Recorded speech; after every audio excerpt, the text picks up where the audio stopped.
Flight boss, bitch. For sure. You're now listening to the Mind of an Terry's Moon. I'm the Archangel Uriel, and I'm here to carry out God duties and motherfucking responsibilities. And right now, this is part 2 of my series, Uriel Hieroglyphics, when I break down the language of God. And what is that? That means understanding how light move. So for the most part, I'm going to be breaking down the actual meaning behind the cross or the crossing, so you don't get rocked to sleep out here, so you can understand the actual meaning before you get a seed planted in your head by you maybe following a religion and they gave it their value. So for the most part, you got certain religions that worship the cross or walk into churches that have the cross up there and may not even necessarily know why the cross is up there. And for the most part, there's going to be actually understanding how we created the planetary signs and sigils and in the first place. So for the most part, this is understanding how light moves, so you know how we come to conclusions. So for the most part, let me hit this real quick and we're going to get right into it. So you understand the language of the goddamn universe in this motherfucker. You better. Now, what you're looking at right now is the tree of life, or the Kabbalah, or aka the chakras of this being that we live in. And the being that we live in, since this is the chakras, this will be its solar system, aka its desires.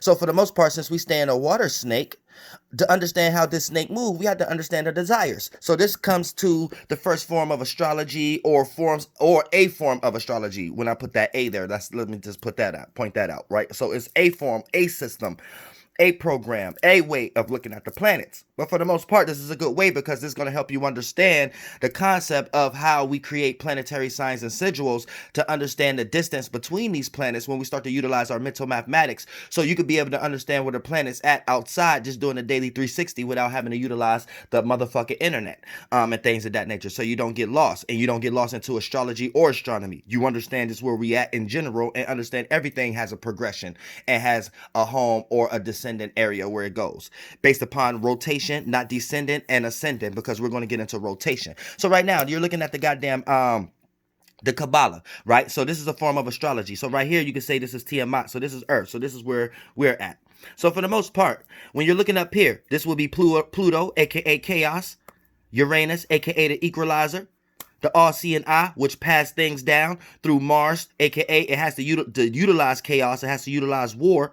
So in order for chaos, there has to be after chaos, there's order. So this is going to be the all-seeing eye is going to be reality, our time, and order, and how all of these things that's below in this sphere gets organized and things of that nature, when whoever understand or enlightened based upon the mystery schools, aka Neptune, can understand how these things move, understanding how light move, aka, which we're going to get into right now. So for the most part, chaos, Pluto, covenant, order, time, father, all-seeing eye, Saturn, equalizer, change, electricity, Uranus, mystery school, dream, illusion, aka Walt Disney, and motherfucking Neptune. So for the most part, this diamond in the sky, they're rotating around each other. This is not one above the other or one that's left and right. These are revolving around each other as their diamond within the sphere. Then once we get to this sphere down here, once thing gets passed down to the all-seeing eye, right? We have an understanding that. Then we have this system. That's why you can't get lost into heliocentric or geocentric,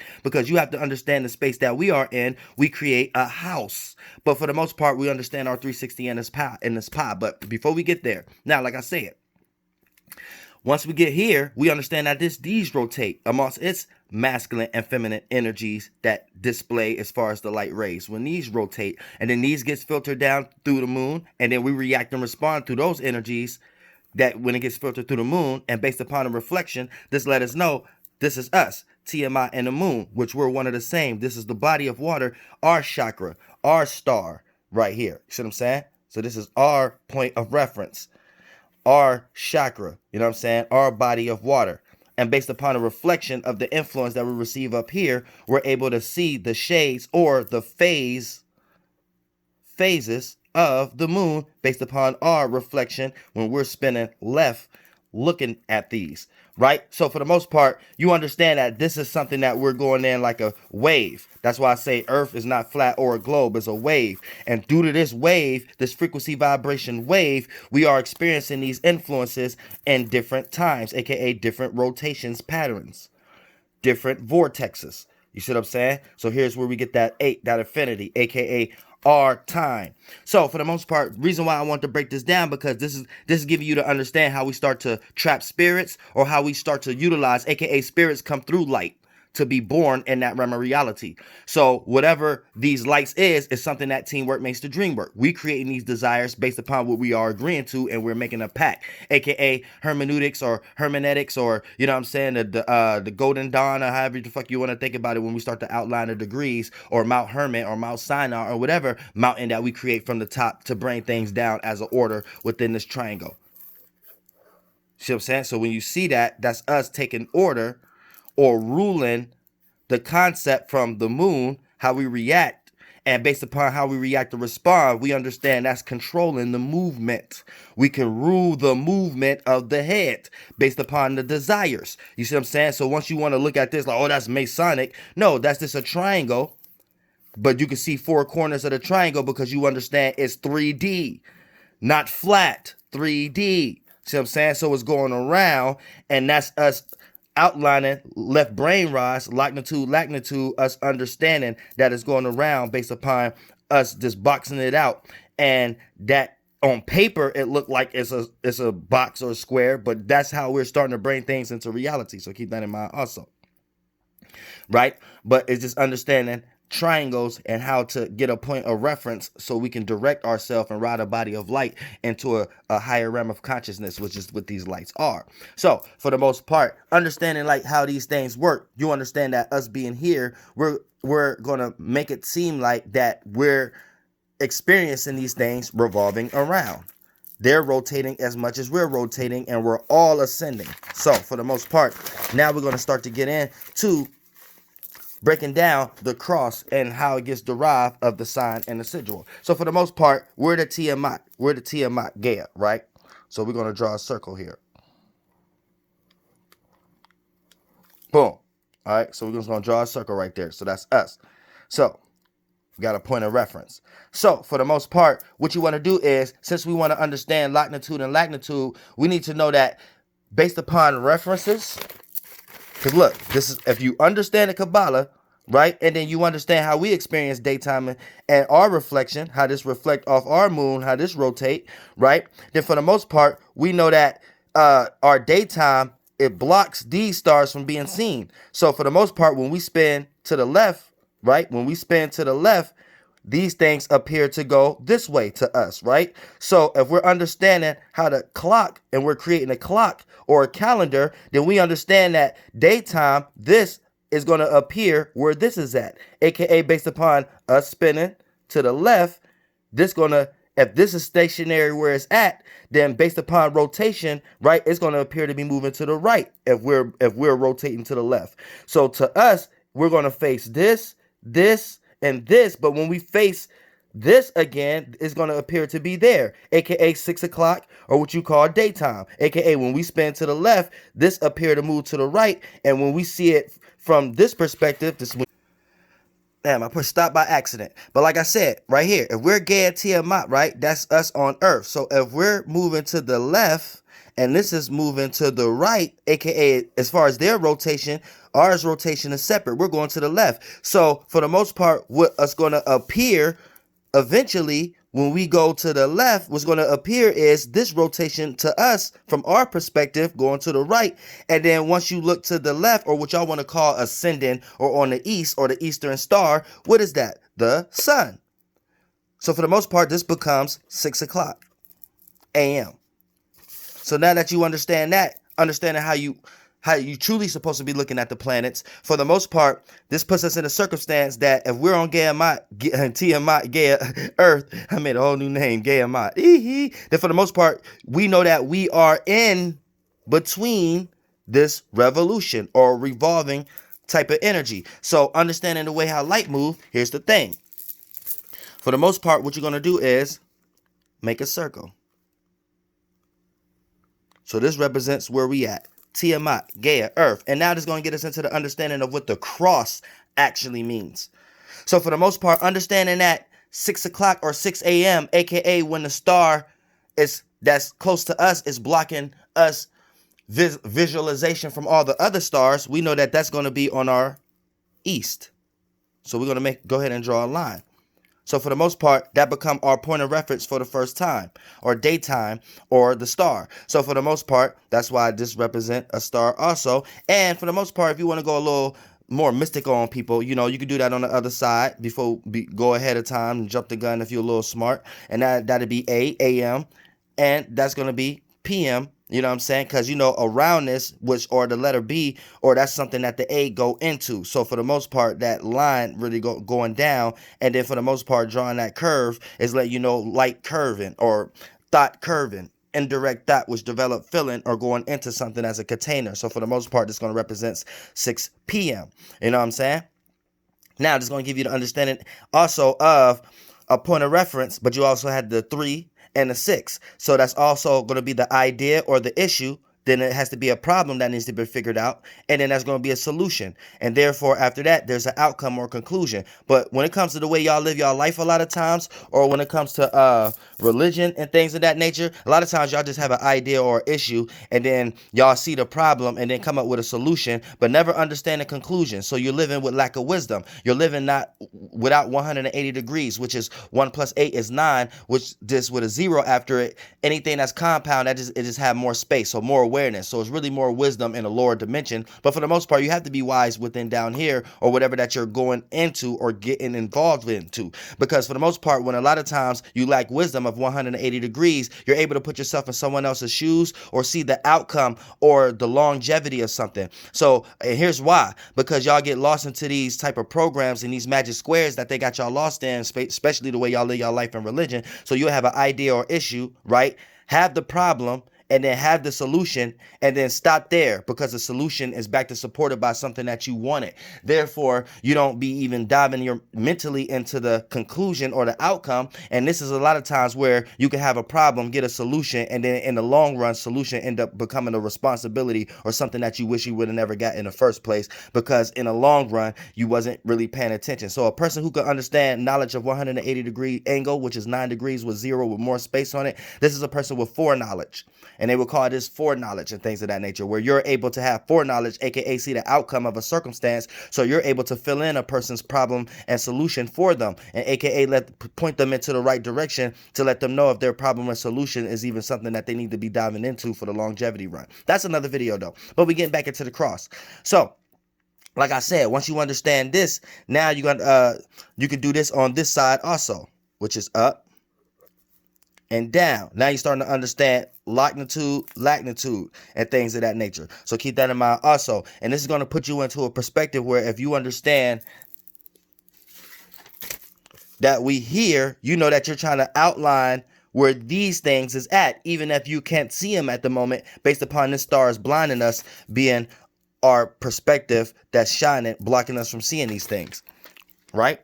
So here's the thing. Once you create that cross, this is the crossing, because now we're understanding the crossings, and we're starting to understand how we're creating the houses based upon our perspective and the passages of the lights through our perspective for us to understand how we're receiving light, which is also going to give us the understanding how we're creating these planetary signs and sigils in the first place and how they was created in the first place.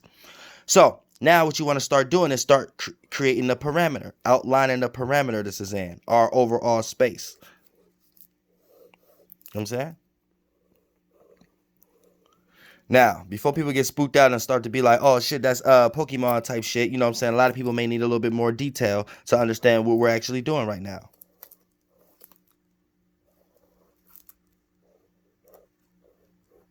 Pardon the drawing, y'all. And, you know, some other people might get spooked out and be like, oh, shit, that's the umbrella from Resident Evil and shit like that. So don't get lost in that. Look, all is dealing with the cross. Understand that. And orbs, we're going to get ready to start creating orbs.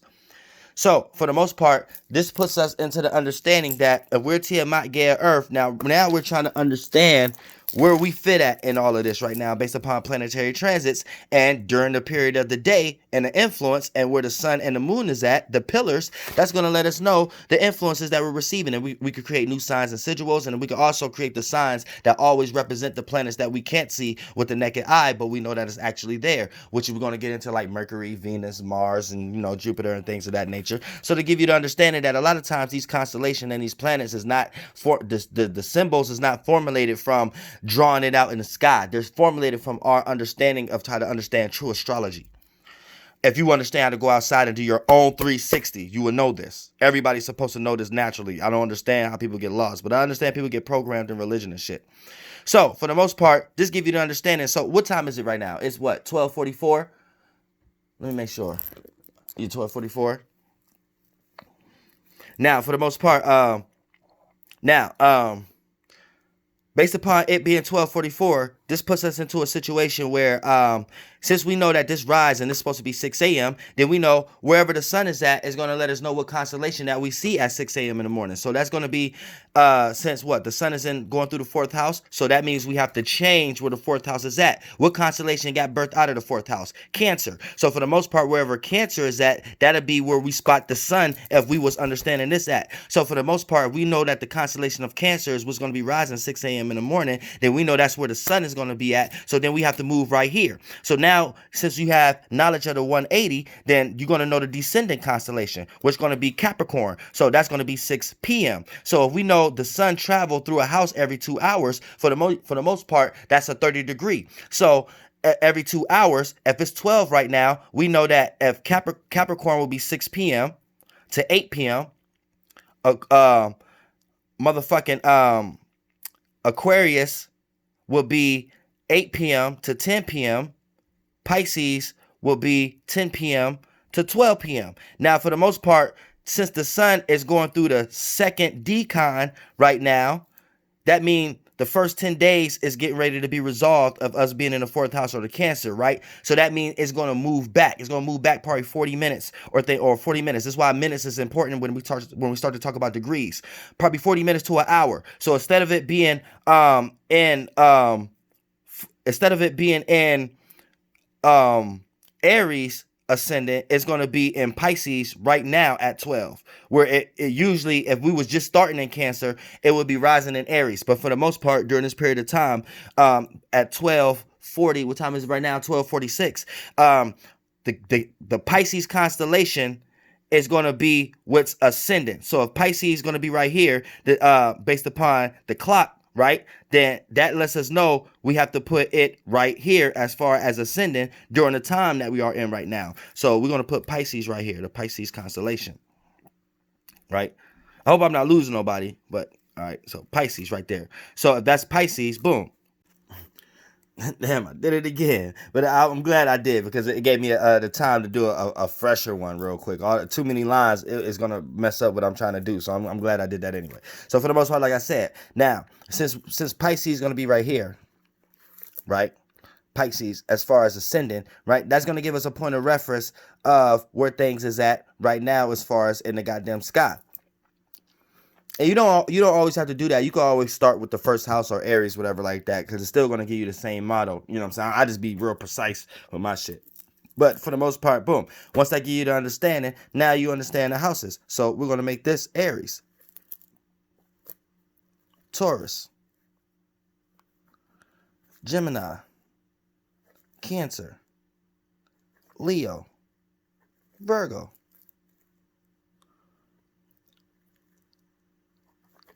Libra, Scorpio, Sag, Aquarius. Capricorn. What the hell I'm talking about? And Aquarius. All right, now we got the full 360. Now we understand the perspective in the sky. So now we know angling and things of that nature. So keep that in mind also. So that's going to put us into a situation where if Pisces is ascending,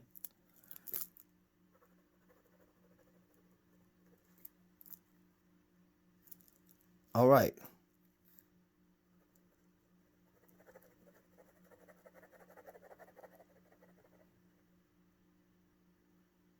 So for the most part, now, where's the sun at? Since we know where the clock at, we have to dot things up. So the sun is in Cancer. So for the most part, we're going to put a dot right here.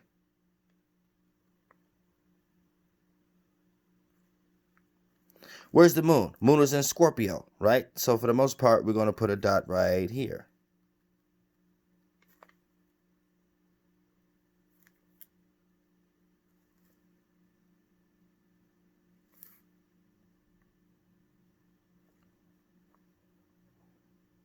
Yeah, scratch that out.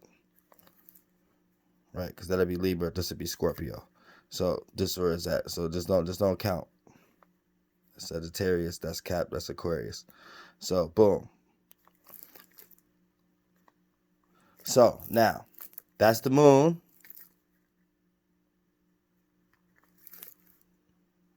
This is the sun. Right?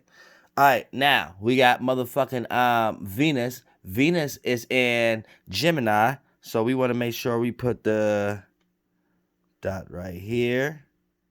Mars is in Aries. Dot right here. You could make that line right there to let you know that's a 60-degree angle right there. Put 60 right there. You know what I'm saying? So for the most part, I give you the understanding of 90, 90, 90, 90. Give you that understanding also. So you start to break down precisions. Right? Now, for the most part, Jupiter is in Capricorn. Put a dot right there. And for the most part, Saturn is in Aquarius. Dot right there. Pluto doesn't have to, you don't have to put two dots right there. That's in Capricorn. Neptune is in Pisces. So we put a dot right there. You know what I'm saying? So for the most part, we can make a sign out of that and trap the energies of the day. Also, for the most part, seeing how many triangles is in that.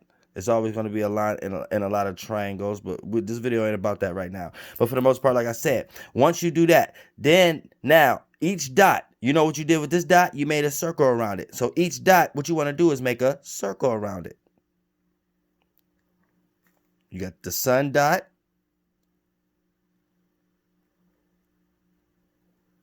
What's in Gemini? Venus. You got the Venus dot. You got the moon dot. You got to make a circle behind. Look like we making a flower, don't it? Real mathematics, y'all. Boom. You have motherfucking yeah, that wasn't no circle right there. The Capricorn, Jupiter circle. Aquarius, you got Saturn circle. You got Neptune. You can make a magic square out of each of one of these also. And then you have Aries, which is Mars. And then you have this circle. So for the most part, boom. Now you got a little flower. You got a little sign and sigil you can kind of trap out of the sky also, as far as the energy that you can kind of utilize as a sign and make popular and put on clothes or make something out of it also. But then again, this still give you the understanding that since we're here, this is giving you how the concept of how we're receiving these lights and based upon distance. So we know since we're here and we understand this, we understand what's first last. AKA if we here, then we got the moon. So the sun represents 1 or A for that nature. And then you got what's coming to distance or what's in between. So then that's the sun and the moon. So then that lets you know you have Mercury, Venus, Mars, Jupiter, Saturn, Uranus, Neptune, Pluto. So that also gives you the understanding of distance without actually having to see them in the actual sky. So once you start to understand distance, now we're going to start to understand the crossings.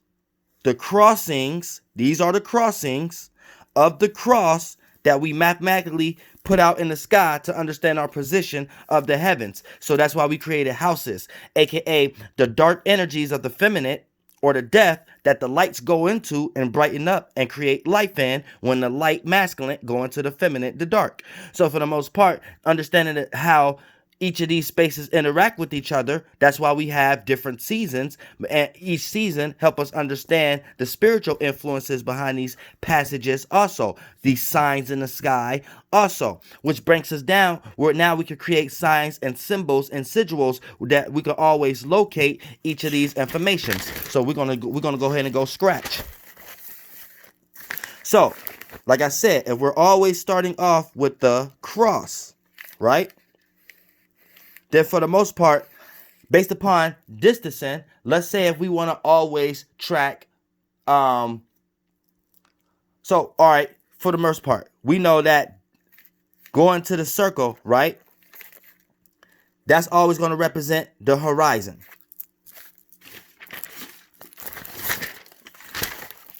Let me go back to this for an example, right? So when you go to this, right, this always represents above the horizon. So this is always going to be above the horizon. When it comes from the east, the star, when we go to the left, how I explained it, when we go to the left, sun and moon, this appear to be to the right. Boom. Now that's 6 o'clock to us. Since we understand that, right? Since we here, since we know we go to the left, we know this goes to the right. How it appears to us. And since this the east, everything that goes to the right, when we go to the left, as a clock appears to be the horizon. So this will be all the stars that we pinpoint to be above the horizon. Things we can see in the daytime when the sun, from our perspective, we're Tiamat Gaia. So when the sun, from our perspective, rising, blocks us from seeing everything, right? We can only see the horizon, aka the illumination that the sun, the closest chakra to us, make from our reflection from the moon. So that'd be everything from above the horizon, from the east, and then everything below the horizon is sets in from PM, and then that takes us down here. So it's not an up and down, it's just understanding our rotation when we're facing certain things. And where we're facing below the horizon, we can't see the stars that's above the horizon. We just see the houses. So this is how we understand the houses. Now that you understand that, since we understand distance and horizon, right? For the most part, this R dot, let's make that cross again. So this is going to be the cross. So we understand the crossings now. Now we understand the crossings. We understand what's rising on the east. That's going to be the above the horizon. So if the closest star based upon us, Tiamat, and the moon being our reflection from the sun, and we know where the sun is at, this is how we can start to understand how to always capture stars even when we are experiencing above the horizon, right? So for the most part, when you just make a cross, let's say we understand where Mercury at is in a distance. So Mercury is always going to be blocking our reference from the sun, but size-wise, we're still going to see the sun. But distance-wise, to understand the travels, we know that it's in front of the sun based upon us being Tiamat Gaia and Earth being our reflection. The moon being our reflection, signing off from the sun. So for the most part, automatically, that's going to be us seeing half of the sun. So we're going to see half of the orb. And what's blocking that orb? The sun. So for the most part, if this going to be Mercury, that knowledge right there helps us explain the sun that's behind it. So this what helps us understand Mercury from our crossings, from the crossings of Mercury that pass through the light. So it's like we're in these things. It's like we're putting ourselves inside. Let's do another cross. For the most part, let's say what's a little more distance than Mercury? Venus, right? So if we understand Venus is going to rise after Mercury, we know that it's still in front of the sun. So for the most part, based upon its rotation, it rises before the sun. It rises before east. So where do you see Venus? A little bit before the sun in rotation. So when we're going to the left, we're going to see Venus first when this goes to the right from our perspective of going to the left. So that'll mean if this is 6 o'clock, this will be 4 a.m. 6 a.m., 4 a.m. So that'll be there first from our east. See what I'm saying? So if we was to look at Venus from our crossings, right, it's going to totally block. It's not going to be like Mercury. It's going to be behind Mercury. So it's going to be our first sun, or Lucifer, first sun, where it was created through him. See what I'm saying? So it's going to be the sun we see first. So it's one of its own. And it's the Christ on top of the head first. See what I'm saying? So that will be the symbol of Venus. Let's say we want to do Mars. Now, to understand Mars is a little bit more tricky because Mars is a little further than Venus. So we have to get energy to understand Mars. We have to get energy from the all-seeing eye on the Kabbalah. So you see how Mars is right there, but we have to pass down knowledge because it's hard to see that red planet, passion, right? So we have to get passed down knowledge from something else we don't see, utilizing the things we do see, which is the sun, the moon, the sun, and how it rises on the east. And for the most part, based upon the east, we know that this is going to be red, the red star. So for the most part, now, if you want to understand that symbol, make another cross. So since we know this is above the horizon, right? We know that it makes a round for everything that goes above. So for the most part, we have to know what's below the horizon, right? That'll be on this end, right? So what's below is things that's more in distance. So since Mars will rise, we'll put the sun right there also, since it's the red star on its own, right? But the only way of understanding that is through Saturn. And now we have to understand what's below us in order to put that there. So for the most part, what's below us, we know that we can only see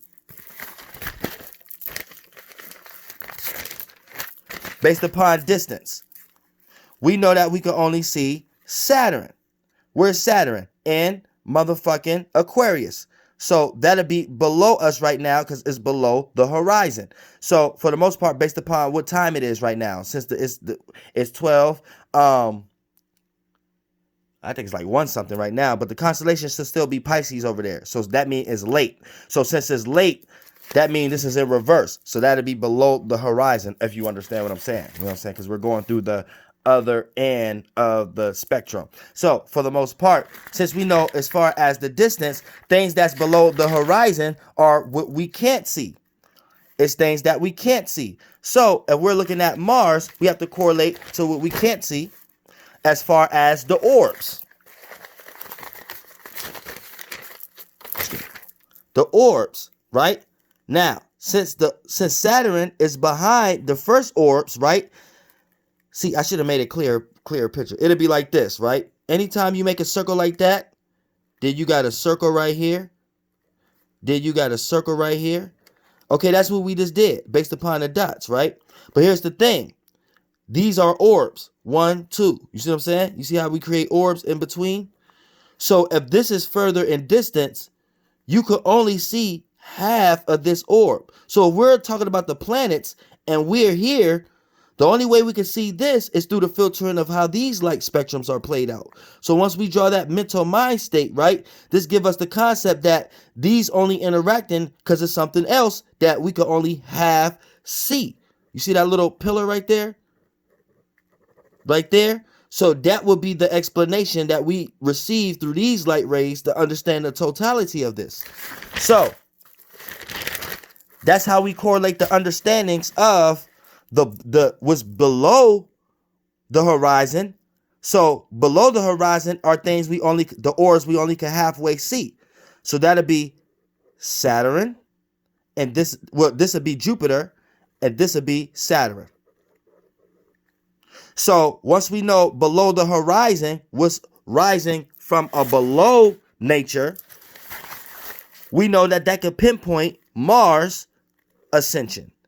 So therefore, we understand that crossing of what's getting ready to take us into what's getting ready to take us into shit that's going below the horizon. AKA, this is why Mars fall in Libra. You see what I'm saying? On this side, and it takes us down here. So if this AM, the star, this would be PM. So this would be the 7th house. And if we're trying to understand Mars, we have to understand what we don't see. And for the most part, that takes us in to understanding the fall or passion or transformation, energy, or that form of crossing. And that lets us know temperament or temperature. So that's why we call it the red planet, because this is the first star that helps us develop temperature or helped us understand movement, that we don't just understand that the sun or where we at as far as springtime is just in one area and these things are just in one area. It helps us understand that even though we are stationary to our perspective, we're all moving also. Otherwise, we wouldn't have a red shift.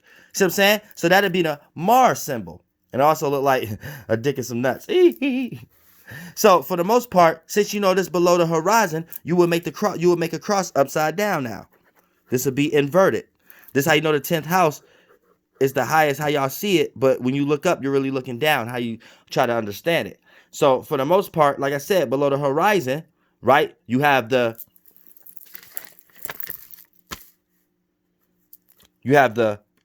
masculine, which this is androgynous, really, the Saturn. But really, then you have the feminine. And that's how you have to have certain wisdom or equilibrium energy or guru energy or separate energy or hermit energy in order to understand reality in some way, shape, or form. So you went through changes, Uranus, to understand reality and not to get stuck on one reality in order to understand that passion to be able to have transformation or change. So for the most part, this is letting you know that once we see this as the east and these are stars we can't see, we come up with concepts of that being below the horizon, aka below our waters. Stars are water. So the chakra we are on, now we're facing it if it was at motherfucking nighttime now, 12 a.m. and things of that nature. You see what I'm saying? Or 12 a.m. to 2 a.m. in the morning, which technically would be the 10th house type of energy. So for the most part, that puts you into a situation where knowing that Jupiter rules Sagittarius, 9th house, Saturn rules Capricorn, 10th house. So that's below the horizon and things of that nature. So once you start to understand each spectrum, you could kind of make a cross and be like, oh, okay, well, since Jupiter is the feminine and Saturn is playing masculine based upon distance, then for the most part, that brings us into understanding that this will be Saturn, something externalizing. And then for the most part, this will be Jupiter, something internalizing. So Jupiter brings wisdom, meaning, knowledge. Saturn brings reality, externalizing, foundation. You see what I'm saying? On the grounds we are on when we give birth to all the seasons coming from below the horizon to 6 o'clock. So this will also represent Aries. So not the Aries constellation, but understanding what ascends on the eastern continents as a circle. So we're understanding the rotation from 6 a.m. to 6 p.m. I hope I ain't losing y'all, but it's like I gotta be in person for y'all so y'all can truly understand. I'm trying to keep this as narrow as possible, but this is how they created the signs and the sigils of the planets in the first place. Because if we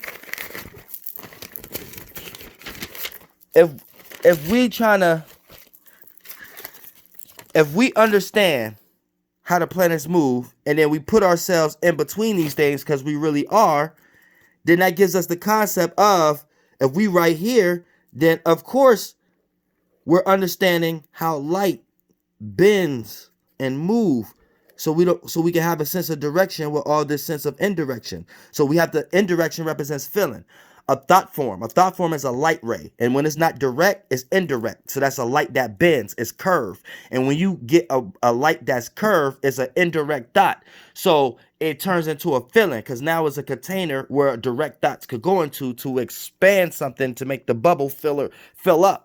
Because it becomes a container. So this is why you have to derive things from the feeling first, then logically draw it out. So you'll start to understand that 1, 2, 3, 4, 5, 6. These are 6 different light rays you will have to understand as shades to even understand what's behind it as a form of darkness, and you have to come up mentally to put the light on it yourself to understand how that moves. And then it creates a shape or a sign. And then once you understand how everything constantly moves, you'll start to understand what kind of frequency vibration that we are in and utilize these signs and sigils to trap that energy during that period of time and make up names behind it.